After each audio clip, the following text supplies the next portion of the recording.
नमस्कार। न्युज नेपाल टेलिभिजनको जनतालाई जनताको हक अधिकारहरूबारे जगाउने र सदैव खबरदारी गर्ने कार्यक्रम जनता जिन्दाबादमा यहाँहरूलाई हार्दिक स्वागत छ। म शिवशंकर चौधरी।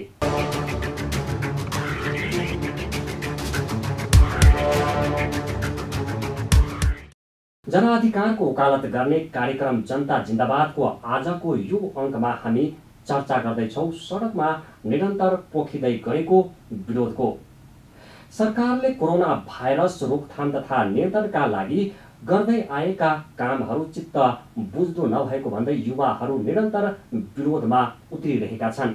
पहिले लकडाउन उल्लङ्घन गरेर सुरु भएको युवाहरूको विरोध अहिले खोक्लो लकडाउनमा झन बढ्दै गएको छ। आउनुहोस् जनता जिन्दाबादको आजको श्रृङ्खला सुरु गरौँ सरकारका काम कारबाही विरुद्ध युवाहरूको आन्दोलनको प्रसङ्गबाट।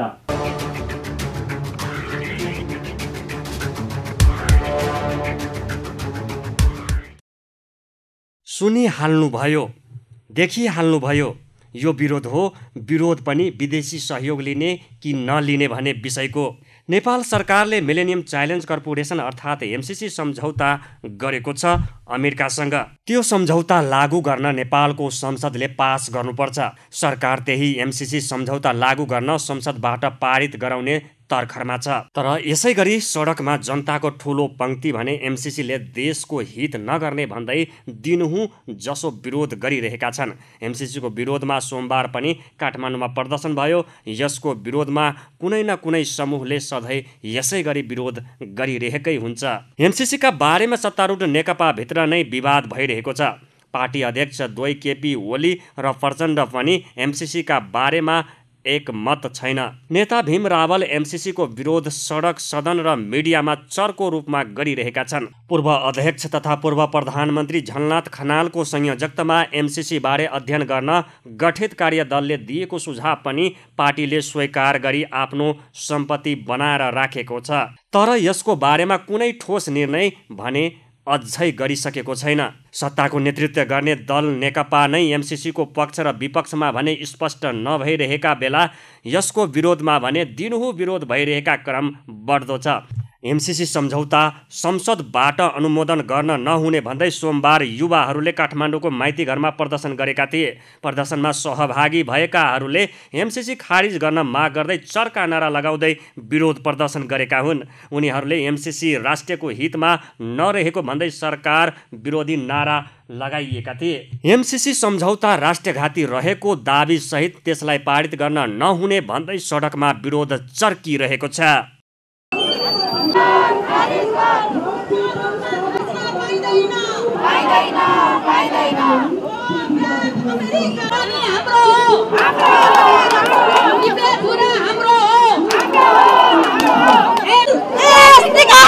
खारेज गर्ने त्यो पूर्ण अधिकार कसको हुनेछ? यही एमसीसी, यही अमेरिकन संस्थाको हुनेछ। त्यसैले यसले पूरै अधिकार आफूमा राखेर हाम्रो देशमाथि ठाडो अमेरिकन साम्राज्यवादको ठाडो हस्तक्षेप अहिले भारतसँग मिलेर कतिपय निर्णयहरू स्वयं भारत पनि अमेरिकाको सैन्य अहिले आर्थिक उसको निम्ति ऊ आफै पनि सम्झौता गरेको छ। स्वयं राष्ट्रप्रेमी भारतीय जनताहरूले त्यसको विरोध गरिरहेका छन्। स्वयं अमेरिकाको कठपुतली भारत पनि बनिरहेको छ। यो कुरामा स्पष्ट हुन विनम्र अनुरोध गर्छु कि यो देखाउनको निम्ति योजनाबद्ध किसिमले ल्याइएको खराब होइन, करोड होइन, गुलामीको जिन्दगीलाई स्वीकार गर्न सक्ने छैन। अभियानमा जसरी लाग्नु भएको छ सम्पूर्ण दिनुहोस्, पूर्ण रूपले लाग्नुहोस्, सदनमा आवाज उठाउनु। एमसीसीको पक्ष वा विपक्षमा नेकपाले अब स्पष्ट निर्णय लिने बेला भएको छ। नेकपाले यसरी आफैले निर्णय नलिने हो भने उसले एमसीसीको विरोधमा भइरहेका यस्ता प्रदर्शनहरूलाई ठिक लगाउन सक्दैन। सत्तामा बस्ने दललाई सधैँ न यता न उता भएर जनताको चासो र चिन्ता रहेको विषयबाट भाग्ने छुट रहँदैन। कामना गरौँ नेकपाले एमसीसीको बारेमा छिट्टै वारपारको निर्णय गरोस्।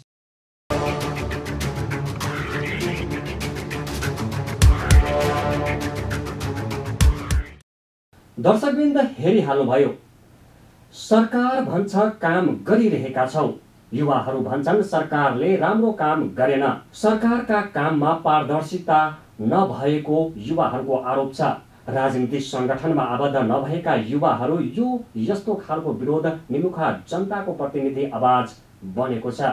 उता सरकार बाहिर भएका राजनीतिक दल र समूहहरूले त उसै पनि सरकारका कमजोरीहरूबारे निरन्तर विरोध गर्दै आएकै छन्।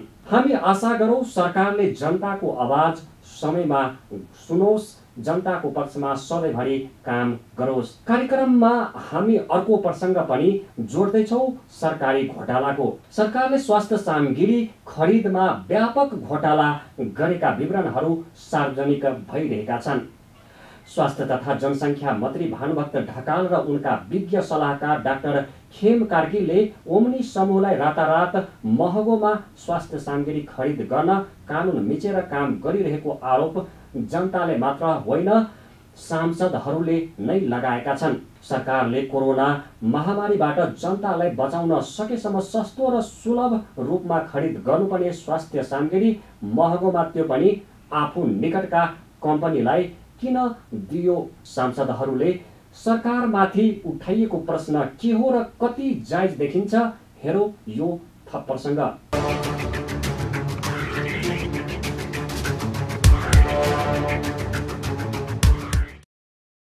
तत्कालीन नेकपा एमाले जुझारु छात्र सङ्गठन अनेरा सेब्युका अध्यक्ष रहेका र अहिलेको नेकपाभित्र आशा लाग्दा युवा नेता मानिएका नेता हुन् भानुभक्त ढकाल। हाल केपी ओली सरकारमा अहिले कानुन मन्त्री रहेका ढकाल अहिले स्वास्थ्य तथा जनसङ्ख्या मन्त्री छन्। निकै आशावादी मानिएका तिनै नेता ढकालको मन्त्रीत्वकालमा विश्वमा जस्तै नेपालमा फैलिदो कोरोना भाइरसको सङ्क्रमण चुनौती सामना गर्ने र जनतालाई स्वास्थ्य सेवा सहज र सरल बनाएर जनताको मन जित्ने स्वर्ण मौका थियो।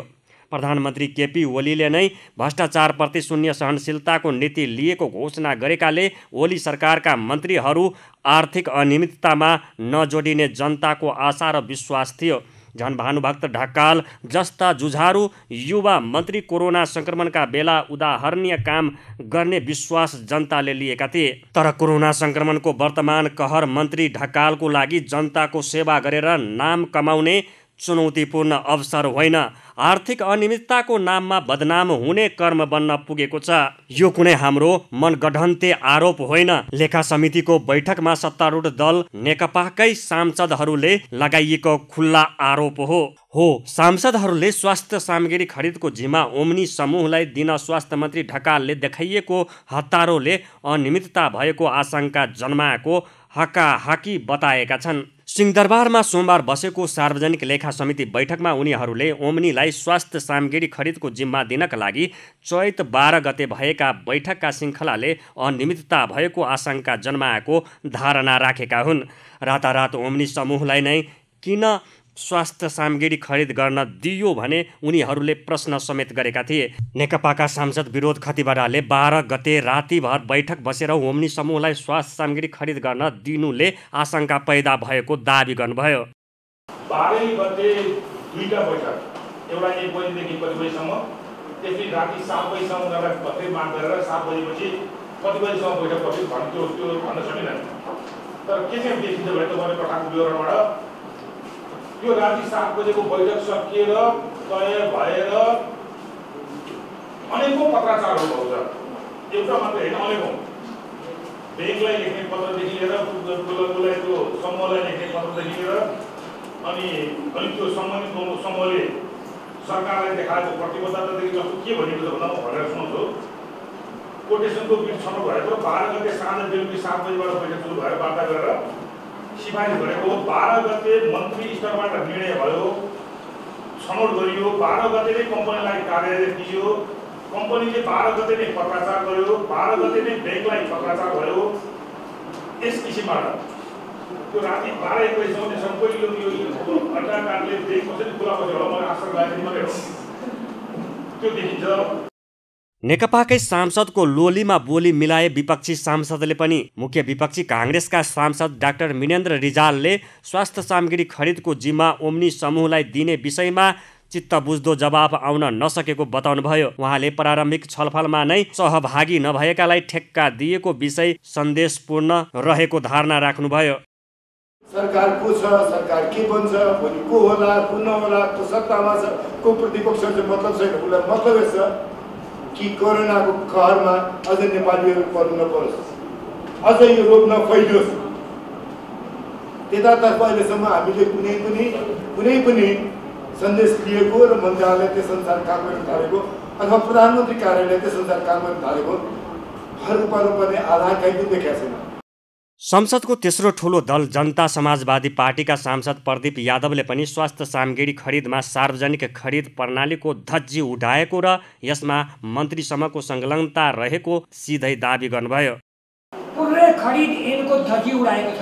त्यसमा त्यो खरिद धज्जी उडाउनेमा मन्त्री बहाल र मन्त्रीदेखि सचिवसम्म, निर्देशकसम्म, निजी सचिवसम्म, कानुनी सल्लाहकारसम्म सबैको चाहिँ विलोमत यसो हेर्दा हामी देखिरहेको छौँ। यसो हेर्दा हामी देखिरहेको छौँ।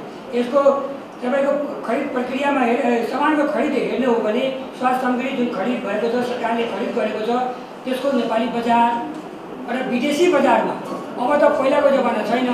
अब त सबै बच्चाहरू पनि ट्यालेन्ट भइसक्यो, अनलाइन ल्यापटप खोल्ने र यसको मूल्य कति र N95 मास्कको मूल्य कति छ, विदेशी बजारमा कति छ, नेपाली बजारमा कति छ। तर जुन प्रकारले हामीले चाहिँ N95 मास्क छ, डिस्पोजल छ, तपाईँको फेस सिल्ड छ, PCR प्रशिक्षण किट छ, यो सबैको चाहिँ मूल्य हेर्दा डबल टेबल मूल्यमा खरिद भएको छ सभापतिजी। यसैले हामीले चाहिँ एकदमै राम्रो तरिकाले हामीले चाहिँ हेर्नुपर्छ। तर सरकारका अधिकारीहरू सांसदहरूका यस्ता यक्ष प्रश्नहरूलाई अस्वीकार गरिरहेका छन्। संसदमा बोल्दै प्रधानमन्त्री केपी ओलीले स्वास्थ्य सामग्री खरिदमा अनियमितता नभएको जिकिर गर्नुभएको थियो। लेखा समिति बैठकमा प्रधानमन्त्री कार्यालयका सचिव नारायण प्रसाद बिडारीले पनि कोरोना भाइरस सङ्क्रमण नियन्त्रण र रोकथामका लागि सरकारले कोरोना केन्द्रीय कोषको रकम दुरुपयोग नभएको पनि दाबी गर्नुभयो। 1,79 करोड रुपियाँ 7वटा प्रदेशहरूमा कोरोना कोषको लागि रकम छुट्याइएकोमा 108 करोड 1,07,64,00,000 रुपियाँ चाहिँ खर्च भएको भनेर यो विवरण प्राप्त भएको छ।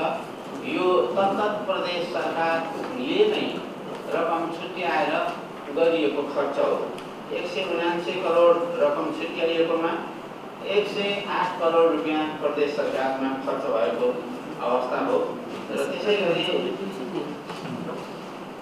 अर्थ मन्त्रालयले नेपाल सरकारको नियमित बजेटबाट विनियोजित रकमबाट उपलब्ध गराइएको जुन यो विवरण छ, मैले मान्य सदस्यज्यूहरू समक्ष प्रस्तुत गरेको छु।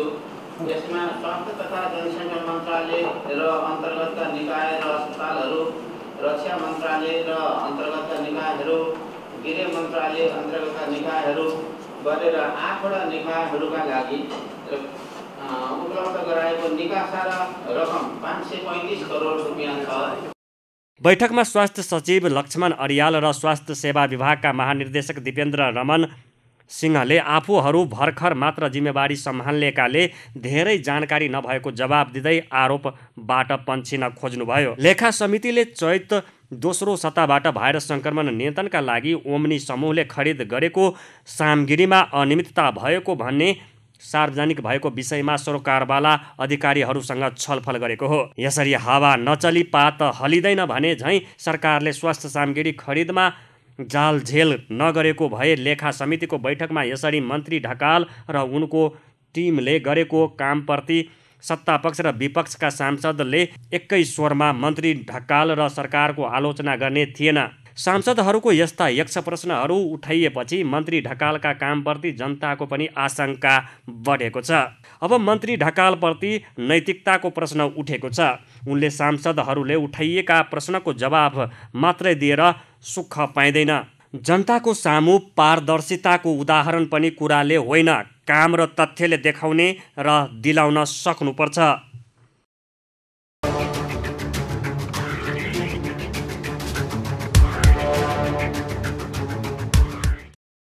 हेरिहाल्नुभयो दर्शकवृन्द, यसरी जो अगुवा उही बाटो फोहोर गरुवा भने जस्तो स्थिति देखिएको छ। स्वास्थ्य सामग्री खरिदमा सरकारको काम। सरकारले महामारी र सङ्कटका बेलामा पनि किन आफ्नालाई काखा र व्यावसायिक सप्लायर्सलाई पाखा गरियो भनेमा सांसदहरूले सरकारसँग चित्तबुझ्दो कारण माग गरेका छन्।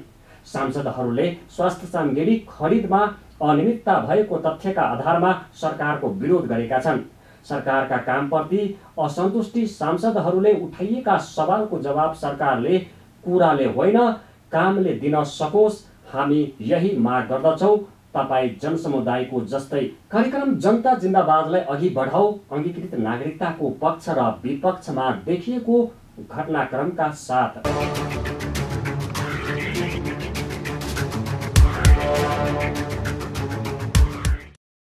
दर्शकवृन्द, नेपालमा बिहे गरेर आउने विदेशी बुहारीहरूलाई विवाहको 7 वर्षपछि नागरिकता दिने कानुन बनेको छ। सरकारले ल्याइएको यो कानुनको विपक्षमा नेपाली काङ्ग्रेस, जनता समाजवादी पार्टी तथा जनमत पार्टी देखिएका छन्। 7 वर्षसम्म अन्य अधिकार पाए पनि विदेशी बुहारीले नागरिकता नपाउने व्यवस्था नयाँ कानुनले गरेको छ। नेपाली पुरुषसँग विवाह गरेको 7 वर्षपछि विदेशी बुहारीलाई नागरिकता दिने कानुन सही हो कि गलत? सरकार किन सही भन्छ? विपक्षी दल किन यसको विरोध गर्छन् त? हेरौँ यो प्रसङ्ग।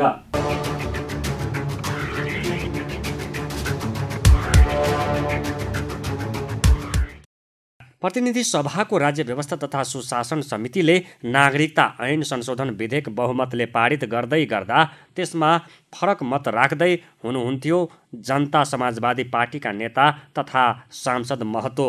राजपा नेता महतोले अङ्गीकृत नागरिकले नेपालको राष्ट्रियतामा खलल नपुर्याएको दाबी गर्नुभयो। उहाँले यसले संवैधानिक मात्र नभई पारिवारिक समस्या समेत पैदा हुने बताउनु भएको थियो। सिंहदरबारमा आइतबार बसेको समिति बैठकले वैवाहिक अङ्गीकृतलाई 7 वर्षपछि मात्र नागरिकता दिने प्रस्ताव सहित नागरिकता ऐन संशोधन विधेयक बहुमतले पारित गरे पनि नेता महतोको त्यसमा गम्भीर विरोध देखियो। समितिले पारित गरेको उक्त प्रस्ताव सहितको विधेयकमा प्रमुख प्रतिपक्षी नेपाली काङ्ग्रेस र जनता समाजवादी पार्टीले भने फरक मत राखेका छन्। काङ्ग्रेस सांसद दिलेन्द्र प्रसाद बडु पनि अरू बुदामा आफ्नो सहमति रहेको तर वैवाहिक अङ्गीकृत नागरिकता विवाह गरेको 7 वर्षपछि दिने व्यवस्थामा सहमत हुन नसकेको बताउँदै हुनुहुन्थ्यो। नागरिकता ऐनको संशोधन विधानमा उल्लेख भएको संघीय कानुन बमोजिम नभएको भन्दै यसलाई असंवैधानिक र संविधान नै संशोधन गर्ने प्रयास गरेको उहाँको आरोप थियो। नेपाली नागरिकसँग वैवाहिक सम्बन्ध भएकी महिलाले पाउने वैवाहिक अङ्गीकृत नागरिकता सम्बन्धमा प्रस्तावित संशोधन नेपालमा नागरिकता सम्बन्धमा संवैधानिक र कानुनी व्यवस्था भएको दिनदेखि कायम रहेको व्यवस्था विपरीत र राजनैतिक, सामाजिक, सांस्कृतिक मान्यता विपरीत छ। तसर्थ यस विषयमा मुलुकभित्र क्रियाशील दलहरूबीच सर्वदलीय सहमति समेतका आधारमा बनेको नेपाल नागरिकता ऐन 2063 के व्यवस्थालाई निरन्तरता दिँदै सोही अनुरूप प्रस्तावित विधेयकमा संशोधन हुनुपर्ने नेपाली काङ्ग्रेसको संस्थागत मत राख्दछौँ र आज समितिबाट पारित भएको यो प्रतिवेदनमा आफ्नो फरक मत दर्ज गर्दछ। यसअघि शनिबार सत्तारूढ नेपाल कम्युनिस्ट पार्टीको सचिवालय बैठकले नेपाली पुरुषसँग विवाह गरी आउने विदेशी महिलालाई 7 वर्षपछि अङ्गीकृत नागरिकता दिनु उपयुक्त हुने निर्णय गरेको थियो। पार्टीको सोही निर्णयका आधारमा समितिमा रहेका नेकपा सांसदहरूले 7 वर्षको प्रस्तावको पक्षमा मत जाहेर गरेका थिए। एक सुकाको सिन्दुर लिएर यसो सिन्दुर राख्न भ्याउँदैन, अर्को हातबाट नागरिक बुझाइरहेका छन्। संसारमा कहाँ छ? संसारमा कहाँ छ यो? नेपालले कति कुरा हामी छरछिमेकबाट पनि सिक्छौँ।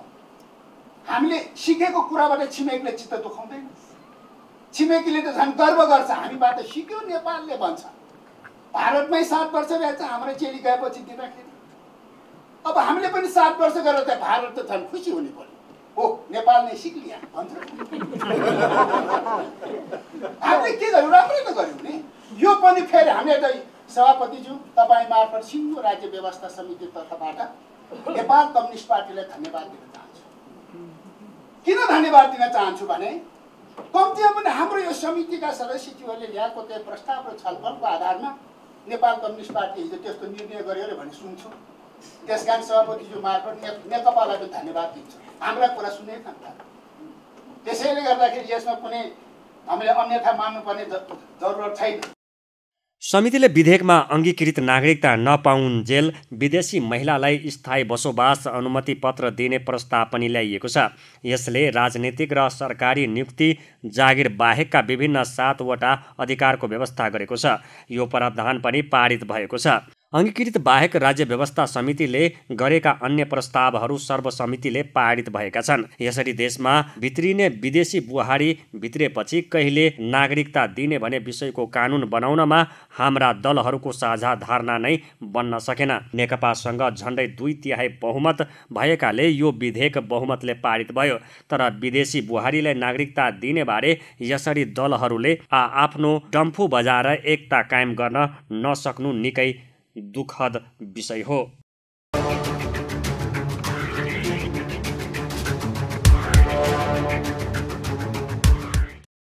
दर्शकवृन्द, यसरी सत्तापक्ष र विपक्षी दल र विदेशी मुलुकका नेपाली बुहारीहरूलाई नागरिकता दिने विषयको कानुन बनाउन एकमत हुन सकुन् उनीहरूको राजनीतिक स्वार्थ यो मुद्दामा बाजिएको देखिन्छ। सत्तारूढ वा विपक्षी दलले आफ्नो दलको भोटको लोभ नगरी दलभन्दा माथि देशको हितमा केन्द्रित हुने हो भने यस्ता विवादहरू आफै समाप्त हुनेछन्। हामी आग्रह गर्दछौँ देशको जनसङ्ख्या व्यवस्थापनसँग जोडिएको अङ्गीकृत नागरिकताको नयाँ कानुन जनता र देशको हितमा हुन सकोस्। राजनीतिक मतभिन्नता दलहरूले नै छिटै सल्ट्याउन सकुन्। कार्यक्रम जनता जिन्दाबादमा अब अन्तिम प्रसङ्ग पनि नागरिकताकै बारेमा।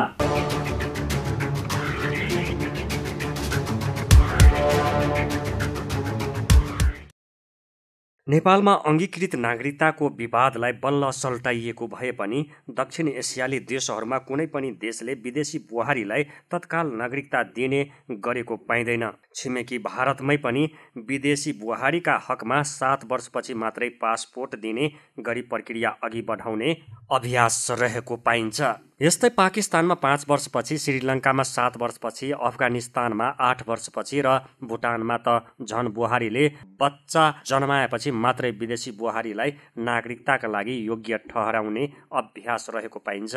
मालदिप्समा त झन नागरिकता पाउन 12 वर्ष लाग्ने मात्रै होइन, धर्म नै परिवर्तन गरी मुस्लिम नै हुनुपर्ने बाध्यात्मक अवस्था रहेको पाइन्छ।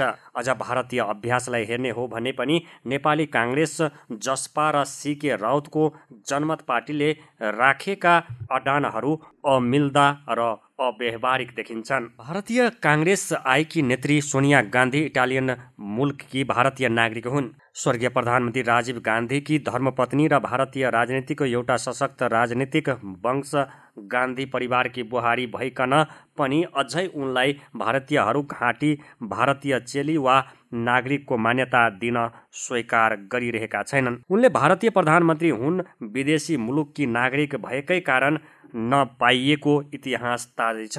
भारतमा डाक्टर मनमोहन सिंहको प्रधानमन्त्रीमा चयन सोनिया गान्धीले अङ्गीकृत नागरिकका रूपमा प्रधानमन्त्री हुन नपाउने भारतको बाध्यात्मक व्यवस्थाको उपज नै थियो। यसरी छिमेकी भारतले समेत अङ्गीकृतलाई राज्यका उपल्लो र कार्यकारी अधिकारी प्रयोग हुने निकायमा सहज प्रवेशलाई रोक लगाइएको बेला विदेशी बुहारीलाई विवाहको 7 वर्षपछि नागरिकता दिने सवालमा नेकपाले गरेको ऐतिहासिक बोल्ड निर्णयलाई मुख्य विपक्षी नेपाली काङ्ग्रेस, जसपाले भने समर्थन नगर्नु ज्यादै दुःखद कदम हो। उक्त प्रावधानमा काङ्ग्रेसले किन र केका लागि असहमति जनाउँदै आएको हो भने पनि उसले आम जनतालाई स्पष्ट पार्न सकेको छैन। लामो समय सत्तामा रहेको र हाल मुख्य विपक्षी रहेको नेपाली काङ्ग्रेसले विदेशी बुहारीलाई 7 वर्षपछि मात्र नागरिकता दिने कानुनी प्रबन्धमा विमति जनाएर इतिहासमा दिन खोजेको सन्देश स्पष्ट छैन।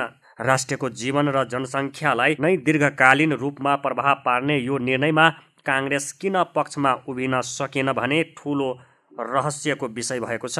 यसैगरी मधेसवादी दलहरूले पनि सरकारको तुलनात्मक रूपमा सन्तुलित मध्यमार्गी र देशभक्त निर्णयलाई साथ समर्थन नदिनुले उनीहरूले भोटको राजनीतिका लागि स्पेस खाली राख्ने र चुनावी मुद्दा बचाइ राख्ने नेत मात्रै रहेको देखिन्छ। केही दिन अघि मात्रै नेपालको नयाँ नक्सा जारी गर्ने संसदको बैठकमा राष्ट्रिय दल र नेताको हैसियतमा प्रस्तुत जसपाका नेताहरू राजेन्द्र महतो र उपेन्द्र यादव अहिले अङ्गीकृत नागरिकताको सवालमा पुनः सङ्कीर्ण देखिनुले उनीहरूको राजनीतिक रोटी सेकाइमा यो विषय परेको सङ्केत गरेको छ। झनै उदेक लाग्दो कुरा त काङ्ग्रेस जसपा र सीके राउतको जनमत पार्टी यो मुद्दामा एकै स्वरमा सडकमा नै उत्रिपछि यो विषय थप रहस्यमय र गम्भीर बन्दै गएको छ। तीनै दलले एकै लय र स्वरमा यो नयाँ विधेयकको विरोध गरिरहेका छन्। आइतबार जनकपुर स्थित प्रदेश नम्बर 2 को विभिन्न स्थलमा विभिन्न पार्टी तथा सङ्गठनले प्रदर्शन गरेका छन्। विदेशी बुहारीले विवाह गरेको 7 वर्षपछि मात्रै नेपालको नागरिकता पाउने गरी हुँदै गरेको व्यवस्थाबारे आलोचना गर्ने वा समर्थन नजनाउनेहरू नेपाली रैथाने जनसङ्ख्यालाई विस्थापित गर्ने खेललाई सघाएका हुने भने त्यो देशकै लागि दुर्भाग्य हुनेछ। नागरिकता नीति भनेको जनसङ्ख्या नीतिको अभिन्न अङ्ग हो, गजदारी नै हो। आफ्नो देशले थेग्न सक्ने जनसङ्ख्या हुनुपर्छ भने त्यसलाई व्यवस्थित गर्ने यस्तै कानुनले नै हो। नेपाली बुहारी भइसकेका विदेशी महिलाका हकमा 7 वर्षपछि नागरिकता दिएर उच्च संवैधानिक पदमा जान रोक्ने तर वैवाहिक अङ्गीकृतलाई नागरिकता दिने गरी कानुन व्यवस्था मिलाउनु गलत निर्णय होइन। तर योभन्दा पनि नेपालभित्रै विवाह गर्ने नेपाली मौलिक चलनलाई नै थप प्रोत्साहन गरेर विदेशी बुहारी नै नभित्र्याउने स्थिति सरकारले थालेमा यसको बहुयामिक सकारात्मक असर र परिणाम आउने देखिन्छ।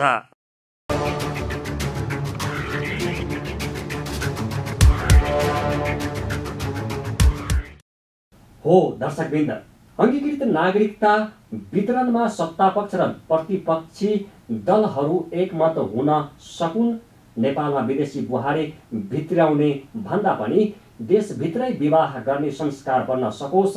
विदेशी मुलुकका नेपाली बुहारीहरूले पनि कानुन अनुसार नागरिकता र अन्य मानवाधिकार भरपूर उपभोग गर्न पाउन्। यही हो जनजनको सरकार र राजनीतिक दलहरूलाई आह्वान र शुभकामना। हस्त दर्शकवृन्द, आजका लागि जनता जिन्दाबादको यो प्रस्तुतिको यही बिट मार्ने बेला भएको छ। हामी जनसरकारका अन्य विषय र प्रसङ्गहरूका साथ अर्को अङ्कमा पुनः उपस्थित हुने नै छौँ। तबसम्मका लागि हेर्दै रहनुहोला न्युज नेपाल टेलिभिजन। अहिले म प्रस्तोता शिवशङ्कर चौधरी सहित जनता जिन्दाबाद टिमलाई आज्ञा दिनुहोस्। नमस्कार।